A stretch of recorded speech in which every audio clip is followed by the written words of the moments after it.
ক্যারিয়ারে 54 injury, miss করেছেন 335টি match. Club ও জাতীয় দল মিলিয়ে 800+ গোলে সরাসরি অবদান, গোল প্লাস অ্যাসিস্ট। বিশ্বের সেরা পেনাল্টি কিকার, 14 সেকেন্ডে গোল করার রেকর্ড, স্কিল মাস্টার। 21 বছর বয়সে 140টি গোল মালিক, ইতিহাসের সেরা ক্যামব্যাক, ব্রাজিলের ইতিহাসে সর্বোচ্চ গোলদাতা। ফাউল ছাড়া কেউ আটকাতে পারে না।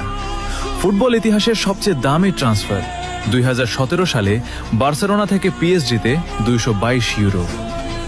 ইউএফএ চ্যাম্পিয়ন্স লিগে সর্বাধিক অ্যাসিস্ট দাতাদের একজন, the football of magician Neymar junior. Love you boss.